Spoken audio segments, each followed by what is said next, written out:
इन दिनों अनिल अंबानी खासी चर्चा में है. There's a lot of buzz around ADA और अनिल अंबानी. वजह क्या है? ऑब्वियसली पिछले कुछ साल बड़ी मुश्किल वाले रहे हैं. डिफिकल्ट फेज रहा है अनिल अंबानी के लिए, उनके ग्रुप के लिए. लेकिन अब कई कारोबारी सोर्सेज, ऑब्जर्वर्स का ये मानना है कि जो डिफेंस में, रिलायंस इंफ्रास्ट्रक्चर में, रिलायंस पावर में जो उनके इनिशिएटिव्स हैं, जो उनका काम है, वो वापस प्रगति की राह पे अच्छा होने की संभावनाएं बन रही हैं. So this may well be a comeback year for Anil Ambani. We really wish him all the best in this endeavour. तो आज मैं आपके सामने पेश कर रहा हूँ 2004 में रिकॉर्ड की गई ये थ्रोबैक कॉन्वर्सेशन जो मैंने रिकॉर्ड की थी इंडियन इलेक्शंस के दरमियान. Remember those elections in which UPA registered a shock victory, Atal Bihari Vajpayee lost. उसी में हमने एक सीरीज बनाई थी जिसका अनिल अंबानी का ये इंटरव्यू भी एक अहम हिस्सा था. So do watch this interview and let us know कि कैसी लगी आपको ये बातचीत. Hello and welcome to this special edition of Asia today. I am Sanjeev Srivastava in Bombay. As part of our coverage of the Indian elections, we begin a new series today on the modern Indian Mughal or the new Maharaja. People who may not be in the government but have a great deal of power and influence. Today we look at Anil Ambani, one of the richest and most powerful man in the country. A youth icon who believes that his business can only become globally competitive if India becomes a force on the world stage. India works despite its politicians. But for most, that means toiling in a hopeless existence. Jagbir Singh is a mason who earns less than $2 a day. Hardly enough to feed his family of 6. But a proposed power plant across the road has given hope to thousands like him. He told me how the upcoming project could result in permanent jobs for thousands of people, changing their lives forever. India's new champion of the poor arrived from the heavens. But he's no Mother Teresa. He is a businessman. It's Anil Ambani who is setting up a $2 billion power plant here. For the poor, it means jobs. Something the fawning politicians always promised but failed to deliver. They now expect his investments to translate into votes for them. From the heat and dust of rural India to the luxury of a private jet. Rich in modern India means rich. This man is worth billions. But his dream is no longer confined to just multiplying money. He wants to be a real global player. Only possible if he takes India with him. Because you are no longer chasing profits or assets or sales. I think it's the sense of purpose, the sense of achievement, the creation of world-class businesses is what is the real quest. I think that I'm pretty much focused in on the convergence of everybody towards the ultimate goal.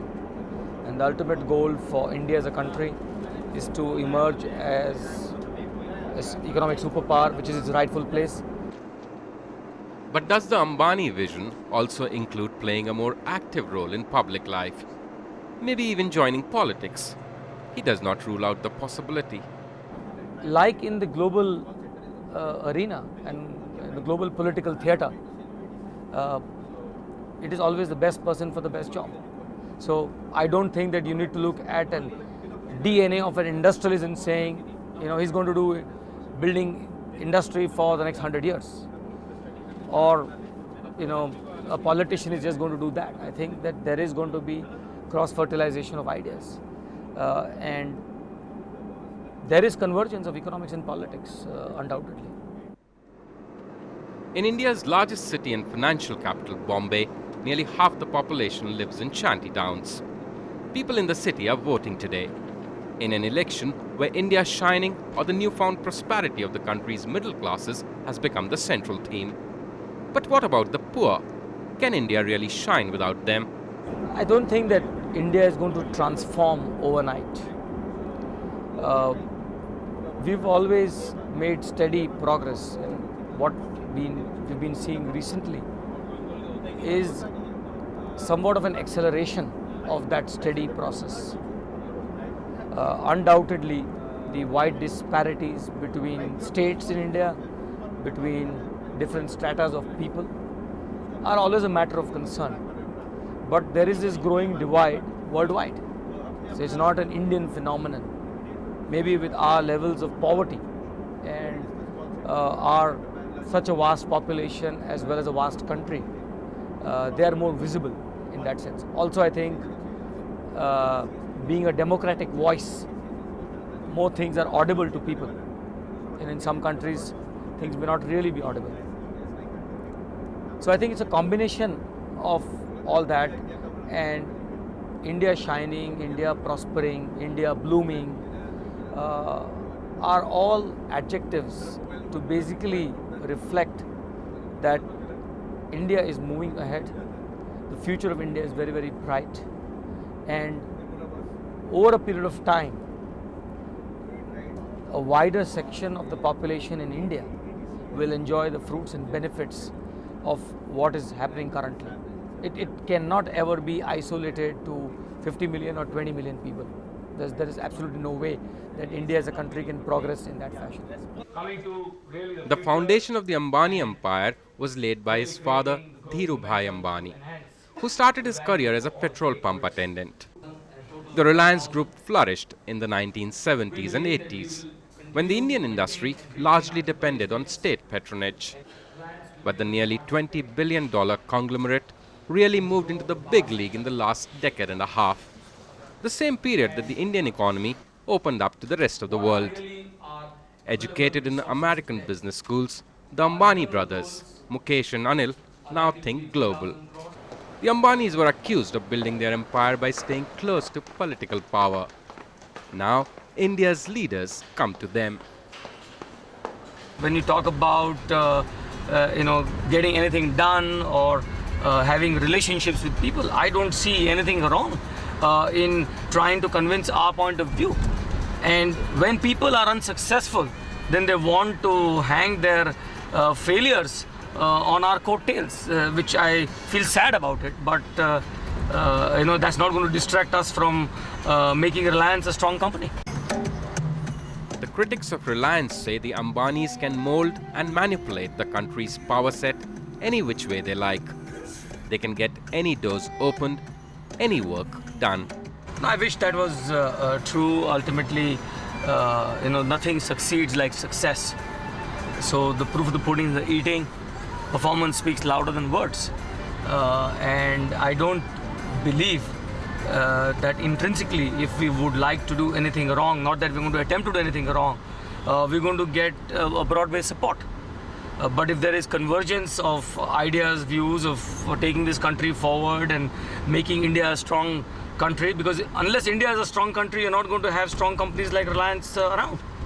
There is no place in a weak economy for weak companies. See the star? The Ambani family literally runs India. Power, gas, communications. As the country's largest private sector company, generating 3% of the country's GDP, 5% of the total exports, and 10% of India's corporate profits. As large as we can be in India, Indian companies are still small compared to global enterprises.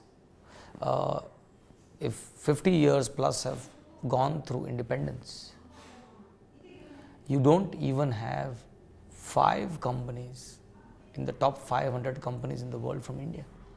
Do you think that so will change? we are pygmies in that context compared to the size of the market and the opportunity that we have.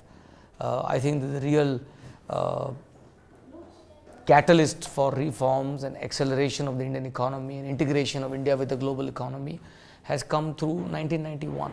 So I really look at we've been game for India as a country only for the last 15 years. That's the way I look at it. We've not been here for 50 years. So let's not use independence as one milestone. I use economic reforms that were started by Narasimha Rao and Manmohan Singh in 91 as the turning point of India. The Reliance juggernaut may be seen as too powerful by some. Their fingers in too many pies. But the Ambanis continue to be restless. They dream big, and their vision is still unfulfilled. I think it's really the passion for creation. It's the passion to be world class, it's a passion to be, have a handful, if not more, a bag full, if not more, a truck full of Indian companies that are world beating companies. And I know that in my father's own words, if you can dream it, you can do it. So I think that we have the capacity and the ability to convert our dreams into reality, and that is the story of Reliance. Leading India into the next lap. No excess flab on the country's new leaders, as India begins its marathon on the road to prosperity. In a country known for hero worshipping cricket and Bollywood superstars, it's unusual for an industrialist to become a youth icon. But in a new and resurgent India, role models have also changed. तो उम्मीद करता हूँ आपको ये conversation, ये interview पसंद आया होगा। और जैसे मैंने पहले कहा था कि बहुत लोगों का इस समय ये मानना है कि this may well be a come back year for Anil Ambani. All the best to him from our side. Thank you for watching. Namaste.